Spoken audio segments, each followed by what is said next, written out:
Dieu vous bénisse. C'est le docteur Bikos Lopez. Je suis ravi de pouvoir vous parler ce matin. J'aimerais appeler sur vos vies la grâce et la paix du Seigneur. Voilà. Merci pour ceux qui me reçoivent chez eux. Je suis là pour vous entretenir sur une série de sujets concernant le royaume de Dieu. Et il est important que l'Église prenne conscience de ce sujet afin de s'en préoccuper véritablement et se mettre à l'œuvre comme le Seigneur l'attend de le faire. Tout le long de son ministère, le Seigneur Jésus n'a fait que parler du royaume. Au travers d'enseignements doctrinales, au travers de paraboles, il attirait constamment l'attention et l'intérêt de ses interlocuteurs, de ses disciples, sur ce royaume qu'il était venu réaliser. Et sa mission sur terre visait à payer le prix pour que ce royaume puisse être une réalité. Parler de la réalité de ce royaume signifie la fin de ce monde et de son système. Donc, il était venu pour accomplir une mission qui visait à mettre fin au monde et à son système. Et donc, il préparait les cœurs afin que l'attention, l'intérêt des uns des autres se porte sur ce royaume. Et il a manifesté les signes qui l'accompagnaient pour que les gens comprennent la gloire de ce royaume, l'intérêt de ce royaume pour s'y arriver, pour s'y ruer de tout leur cœur et leur engagement concret à sa suite. Il a même donné une parabole pour illustrer quelqu'un qui trouve dans un champ un trésor et avec tout ce qu'il a comme bien, il vend le tout afin de pouvoir s'acquérir ce champ à cause du trésor qui s'y trouve. Pour montrer tout l'intérêt que le royaume de Dieu devait être pour tout chrétien en particulier et tout homme en général. Car la Bible dit dans Romains 14, verset 17, que l'homme de Dieu, c'est la paix, c'est la joie, c'est la justice par le Saint-Esprit. C'est ce que tout le monde recherche tous les jours. Tout le monde veut vivre en paix, avoir la joie et dans la justice. Et c'est ce qu'il proposait. Mais pour cela, il fallait qu'il meure. Et sa mort scellait le sort de ce monde. Et pour tous ceux qui sont appelés à être dans ce royaume, il fallait aussi mourir avec lui. C'est-à-dire, ce qu'il allait accomplir pour chacun était comme si tous ceux qui vont l'accepter étaient en train de aussi mourir avec lui afin de changer de nature, de changer de statut pour pouvoir hériter de ce royaume-là. Alors, pour ne pas me disperser, je voudrais vraiment me centrer sur l'intérêt du royaume, l'importance du royaume, l'église de Christ.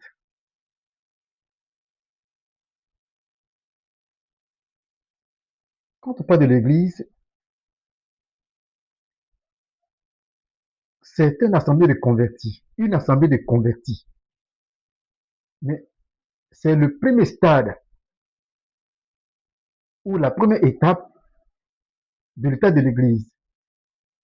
C'est un peu comme tout individu, comme toute chose qui naît, doit passer par trois grandes phases. La phase de la naissance, la phase de l'adolescence, la phase de l'âge adulte. Et la première étape, la première phase, la phase d'enfance de l'Église, c'est permet de la définir comme une assemblée de convertis. Une assemblée où chacun a une expérience personnelle avec ce qu'on appelle la nouvelle naissance, afin d'appartenir à cette communauté qu'on appelle l'Église. Est-ce qu'on se comprend? Alors, c'est très important de le souligner parce que l'Église telle qu'elle est composée aujourd'hui est limitée, on a une compréhension limitée de cette phase, de cette étape de son développement, c'est-à-dire une assemblée de convertis. Lorsqu'on lit l'histoire d'Israël, par exemple, il y a dans cette histoire une révélation de ce que Dieu attend aussi des étapes que l'Église doit parcourir pour atteindre l'étape du royaume, l'étape où elle va présenter les caractéristiques d'un royaume. Et quand dans la Bible on parle de royaume, en fait c'est un souhait, c'est un, c'est un souhait, c'est un appel, c'est un objectif qu'on veut atteindre. La réalité est que l'Église, telle qu'elle est conçue aujourd'hui, est un royaume en devenir, mais elle ne l'est pas encore. Parce qu'un royaume a des caractéristiques. Un territoire, un gouvernement, des institutions, ainsi de suite, qui permet de définir ce royaume-là. L'Église aujourd'hui n'a pas de territoire clair, défini, elle n'a pas d'institution, encore moins un gouvernement qui coordonne les affaires de l'Église, les intérêts de l'Église, ainsi de suite. Et c'est pourtant ce vers quoi il faut tendre. C'est tout le sens de Matthieu 28, verset 19 à 20, où le Seigneur nous appelle l'Église à faire des nations de disciples. C'est-à-dire, elle doit être un royaume établi qui réussit à faire des autres nations disciples de Christ. C'est-à-dire, elle est comme une, euh, une, euh, une reine de le royaume. C'est-à-dire, un peu comme aujourd'hui, on peut parler du Vatican qui coordonne un peu, voilà, son empire ecclésiastique dans le monde entier. Voilà. C'est un peu comme cela. Et donc, c'est ce qu'il faut comprendre. Alors, sans beaucoup tergiverser, il faut comprendre que l'âge d'enfant de l'Église, elle a un statut d'assemblée de convertis. Et ensuite, il faut qu'elle parvienne à un âge d'adolescence. Et à cet âge d'adolescence, elle doit avoir le statut d'une armée de conquête. Voilà. En comparaison avec Israël. Israël qui, dans son temps d'adolescence, c'est-à-dire au temps de Josué, était une armée de conquête pour conquérir Canaan, le territoire promis. Aujourd'hui, le territoire promis pour l'Église, le Canaan, c'est le monde en général, mais particulièrement le monde socio-économique. Si on prend une nation donnée, comme la Côte d'Ivoire, le Canaan pour l'Église aujourd'hui, c'est le monde socio-économique, le monde des affaires, le monde des sphères d'influence. Il faille l'Église s'organiser comme Josué l'a fait avec les tribus d'Israël, afin de réussir à faire cette conquête de ce monde socio-économique. C'est ce qu'il faut comprendre. Donc, c'est la deuxième étape, c'est la deuxième phase de maturation de l'Église. La phase de l'adolescence, où elle doit avoir la mentalité de la conquête, où l'Église doit se muer en une armée de conquête, et donc avoir l'état d'esprit de soldats conquérants. C'est vraiment important de le comprendre. Au temps de Moïse, avec Israël, en comparaison, c'était une assemblée de convertis où chaque citoyen était dans une activité qui pouvait le définir. C'est un peu comme des civils, hein, qui étaient, selon son métier, selon sa fonction dans la communauté, hein, sa fonction le définissait. Mais en général, c'est un peu comme des civils qui ont fait la connaissance de Dieu et qui marchent avec lui.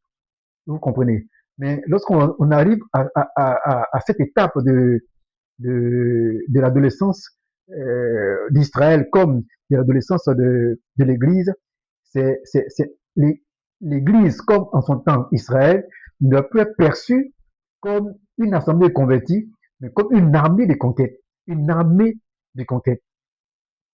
C'est comme ça qu'il faut la percevoir. Et c'est comme ça qu'il faut qu'elle se perçoive. La manière dont tu te perçois, c'est par rapport à ça que tu agis, que tu manifestes un état d'esprit correspondant. Est-ce qu'on se comprend? Si Israël, si l'Église se perçoit comme une armée de conquête, alors l'état d'esprit qui correspond va l'amener à avoir des actions correspondantes. Est-ce qu'on se comprend? Maintenant, la troisième phase de développement de l'Église, c'est le stade de la royauté. Parce que la seconde stade qui était l'armée de conquête, hein, et lorsqu'on a conçu, comme Israël en son temps, avec conçu l'idée avec Josué, ils ont pu mener la conquête de Canaan et avec l'état d'esprit qu'il fallait. Et la conquête a été faite des territoires antiques conquis. Est-ce qu'on est d'accord? Voilà.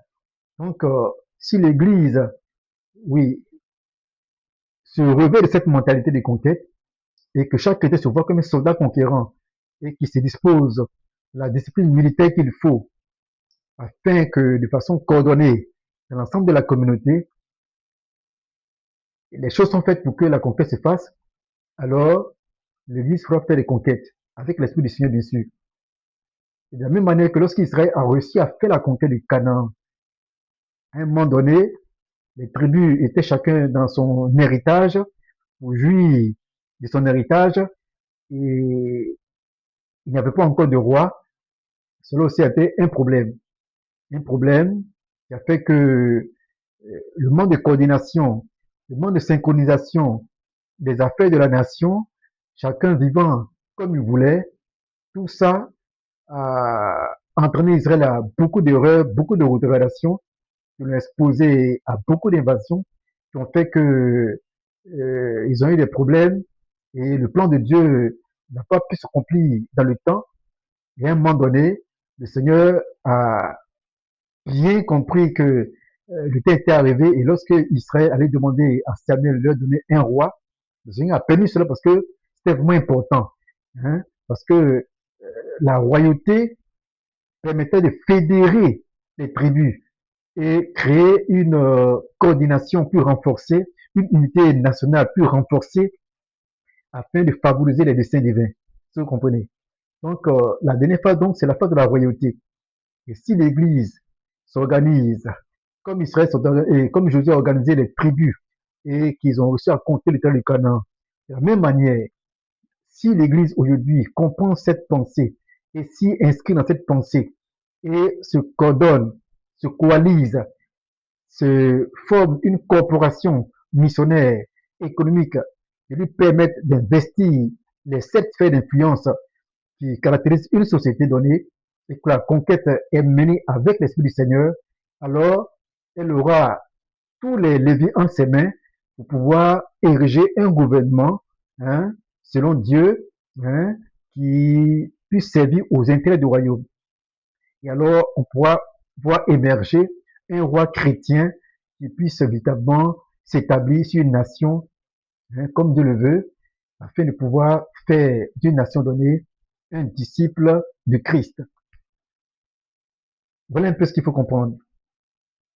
Alors, je ne dis pas que les gens ignorent cette vérité, mais la réalité est là, l'observation est claire là-dessus, que cette pensée de conquête, cette pensée de conquête n'est pas là, parce que sinon, on verrait les signes, les actions concrètes sur le terrain, se dirigeant vers cet objectif de conquête, et cela entraînerait beaucoup de choses favorables pour l'épanouissement des chrétiens en tant qu'individus et les communautés chrétiennes en tant qu'assemblée, en tant que communauté, vers un essor économique meilleur, vers un épanouissement spirituel meilleur qu'on ne peut le voir actuellement. Alors, donc c'est de ça qu'il faut, nous allons parler. Alors, donc, nous allons organiser des lives à partir du mardi dans le mois de juillet, plus concrètement, mardi ou vendredi, à partir de 11h jusqu'à midi, afin de pouvoir parler de ce thème en détail. Il est assez vaste et il est important que chaque chrétien comprenne de la même manière que le Seigneur Jésus, lors de son ministère terrestre, s'est attaché, s'est attardé à parler continuellement de ce royaume, parce que c'est un système nouveau qui doit venir. Il faut en parler pour que les gens comprennent tout l'intérêt pour eux de s'y engager. Alors, en le faisant, je pense que beaucoup de chrétiens vont comprendre leur appel, leur intérêt, l'appel de Dieu sur leur vie et le rôle que chacun doit jouer pour que ce royaume puisse être un royaume matériel. Souvenez-vous du Matthieu 6, verset 10, où le Seigneur dit, quand vous priez, dites, Seigneur, que ton règne vienne et que ta volonté soit faite sur la terre comme au ciel. Donc, le royaume matérialisé physiquement, le royaume qui est spirituel, mais qui se matérialise, est une volonté chère au Seigneur. C'est un désir du Seigneur de voir son royaume spirituel se matérialiser sur la terre. Il faut le comprendre, il faut l'accepter, il faut s'engager. C'est très important. Et c'est de ça que nous allons parler.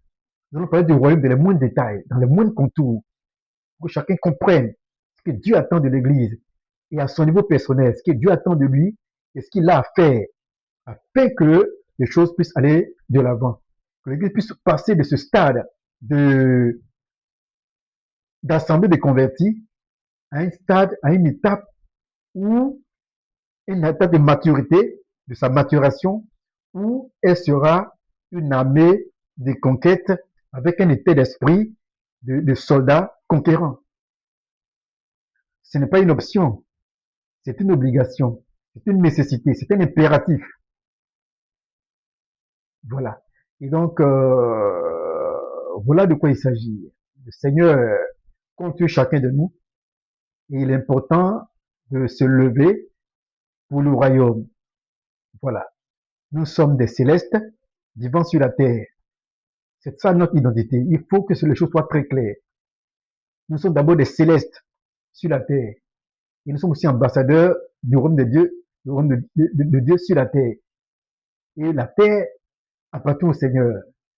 Somme 24 nous dit, à l'éternel la terre sera en fait le monde de ceux qui l'habitent. Voilà. Jérémie 1 verset 10, c'est aussi clair concernant le statut et non notre responsabilité concernant les nations, concernant le monde. Il est important de s'approprier ces vérités-là et d'avoir l'état d'esprit qui s'aligne afin de pouvoir poser les actions aussi qui s'alignent. C'est important. On ne peut pas se satisfaire de ce qui se passe actuellement. Voilà. L'état de l'Église n'est pas bon. Rien ne va en réalité. Alors, pour ceux qui sont intéressés donc à comprendre davantage, nous invitons à suivre nos lives que nous allons faire très bientôt. Voici TikTok, Facebook, YouTube, afin de pouvoir ensemble partager les expériences, les connaissances et tout ce qu'il faut faire pour que l'Église puisse donner sens à son existence. Voilà. Depuis 2000 ans d'histoire, nous sommes sur la terre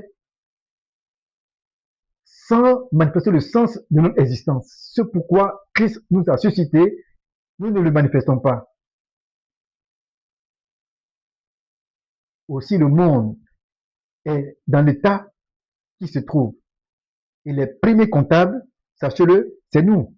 Parce que c'est nous qui sommes établis sur les nations, sur le royaume. Il faut le savoir. Pour arracher, abattre et détruire, ruiner, mais aussi bâtir et planter. Il est temps que ce programme-là, il est temps que ce mandat-là puisse être exécuté. Nous avons tout le potentiel qu'il faut, nous avons toute la sagesse, chacun pour sa part. Le Seigneur a remis à chacun la parcelle de sagesse, mais c'est la parcelle d'onction, la parcelle de pouvoir qu'il faut pour que cela soit possible. Alors, il faut bannir la peur, il faut bannir les inquiétudes et toutes ces choses qui nous tétanisent, paralysent, ou encore cette ignorance qui nous mine par ce contentement de ces petits conforts que le Seigneur a pu nous donner et qui nous rend stagnants. Il est important d'élargir un peu sa vision. Il faut donc comprendre de quoi il s'agit. C'est tout l'intérêt de ces messages, de ces vidéos que nous allons faire très bientôt, afin que le corps de Christ comprenne que oui, il est un corps de Christ en formation. Actuellement, nous sommes des membres, nous sommes des gemmes rassemblés, mais pas un corps. Lorsqu'on parle d'un corps, on parle d'embryogenèse, embryologie, embryogenèse. Vous comprenez? L'embryogenèse, c'est le processus de transformation d'un germe en un organisme constitué avec tous les organes hein, que, que son espèce reflète. Est-ce qu'on se comprend? Voilà. Donc, c'est important. Prenez rendez-vous, voilà, pour apprendre beaucoup de choses très intéressantes qui vont nous éclairer, situer, orienter et quelque part nous faire comprendre tout l'intérêt que le Seigneur porte à notre appel et à nous-mêmes en tant que personnes, en tant qu'instrument qui s'est forgé, instrument dans lequel il s'est investi pour jouer un rôle important concernant ses desseins. Que Dieu vous bénisse et que la gloire lui revienne au nom de Jésus.